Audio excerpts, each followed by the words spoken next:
Catedral de Aguascalientes, a través de la Casa Jesús Terán y por medio de la sala de lectura Desiderio Macías Silva, les da la bienvenida a la cuarta cápsula sobre la vida y obra de Ramón López Velarde aquí en Aguascalientes. En este momento nos encontramos en la finca donde nació Eduardo J. Correa, que era maestro del poeta Ramón López Velarde. A continuación, voy a leerles el capítulo Aguascalientes, incluido en el libro Diccionario López Velardeano del maestro Marco Antonio Campos. Este libro será presentado el próximo jueves 30 de septiembre en el Museo Aguascalientes a las 6 de la tarde. En Aguascalientes, estudia de 1903 a 1905 en el Seminario Conciliar de Santa María de Guadalupe y de 1905 a 1907 en el Instituto de Ciencias. La familia reside entonces en la calle de Apostolado, hoy Pedro Parga, en el número 12. Voy a hacer una breve acotación que actualmente se conoce que en realidad era el número 5, lo cual se menciona en esta escritura pública resguardada en el archivo histórico de la ciudad de Aguascalientes. Apenas a unos pasos del Parián y del Instituto de Ciencias, y a 3 calles de Plaza de Armas, Catedral y Palacio de Gobierno. El despacho de abogados de su padre estaba situado en Tacuba y Moctezuma, al costado norte de la catedral. Pero en vacaciones suele volver a Jerez, hacia 1903. En uno de esos viajes, según cuenta su hermano Jesús, a Guadalupe Apendino, cristaliza su amor por Fuensanta y el amor continuará creciendo en los sucesivos viajes. Asombra descubrir algo. Entre 1902 y 1907, de sus 14 a sus 19 años, con el corazón abierto a las imágenes femeninas, no hay el nombre de una sola aguascalentense que López Velarde deje en sus escritos, como lo haría después con varias de San Luis Potosí, Venado y Ciudad de México. Todo lo cubre entonces la sombra de Fuensanta. El estro poético se le revela en Aguascalientes. Desconocemos si hubo poemas anteriores, pero el primer poema, aún imposible, malo, como casi todos los primeros poemas de un poeta, data de 1905, el cual, muy probablemente, tenía ya como destinataria a la joven jerezana. López Velarde no solo publicó poemas, gracias a su mecenas y protector, Eduardo J. Correa, empieza a publicar en 1904 artículos periodísticos en el semanario independiente El Observador. Fue una fortuna. En esos artículos que pergeñaba están las raíces de una de las más bellas prosas de la literatura mexicana.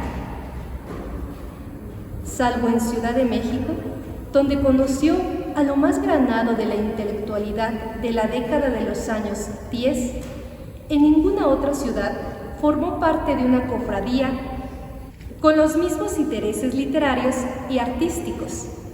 Enrique Fernández Ledesma, zacatecano del pueblo de Pinos, Pedro de Alba, quien venía de San Juan de los Lagos, y José Villalobos Franco, secretario a perpetuidad de Correa. El de las mayores iniciativas, el eje del cotarro, era Fernández Ledesma, quien llegó a evocar a López Velarde de entonces como un chamaco cordial y poco triste. En Páginas de Añoranza, Fernández Ledesma y Pedro de Alba han recordado las idas del grupo a ver a las muchachas en las tardes dominicales por los andadores de la Plaza de Armas, las lecturas de novelas de amor en el Jardín de San Marcos, las aturdidas conversaciones en una alacena del Parián o la asistencia al Teatro Morelos, joya y luz de la arquitectura finesecular, para ver y oír a las estrellas teatrales y a las divas de la ópera de la transición del siglo. Fue una suerte para el jerezano tener un grupo con el cual podía compartir charlas sobre libros y mujeres en los años del vendaval estudiantil.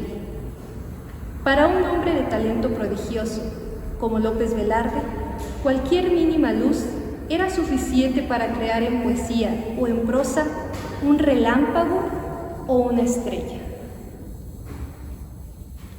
Quizá a ningún poeta mexicano admiró en ese entonces como al potosino Manuel José Otón.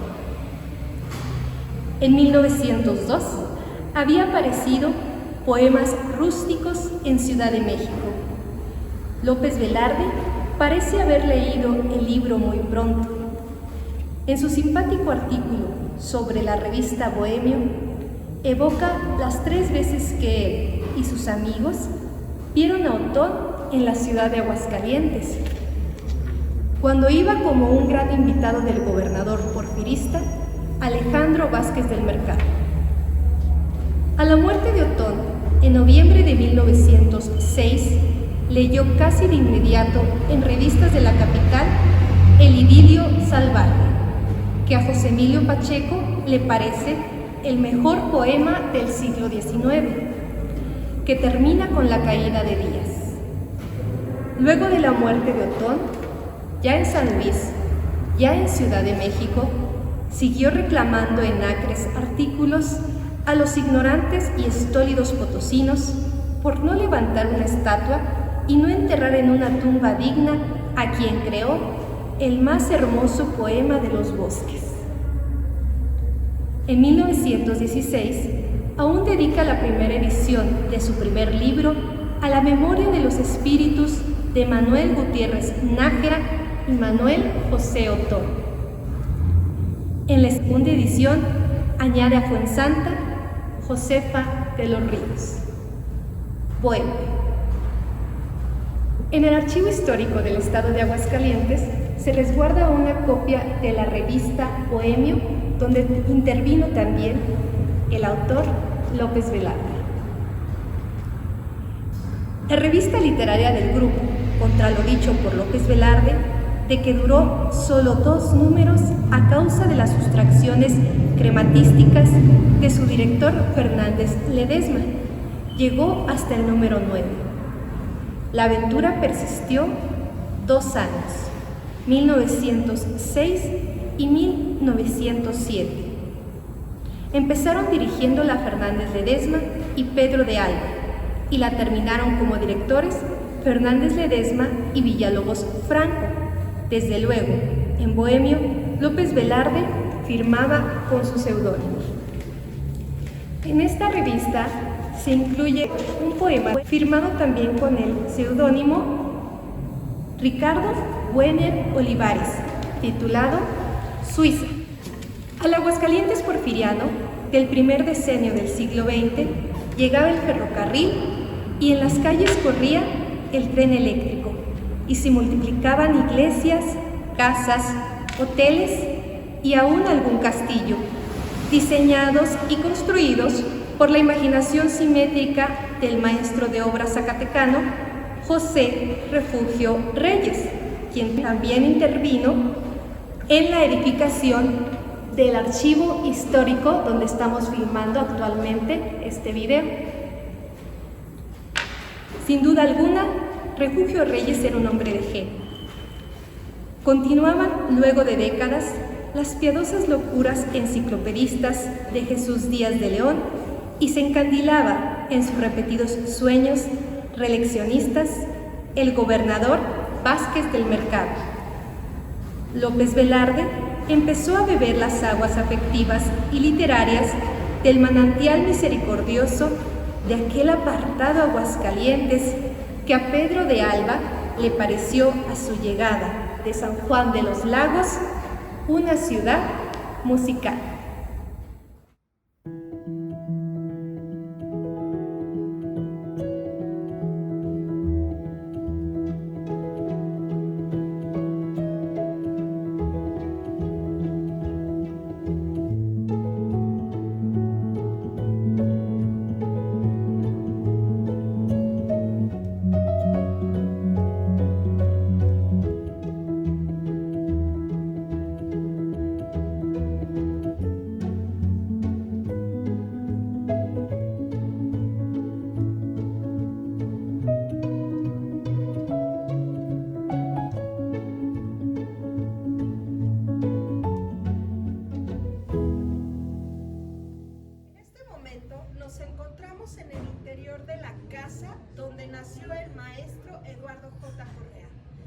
Actualmente, la finca funge como una cafetería bajo el nombre La Casa del Naranjo.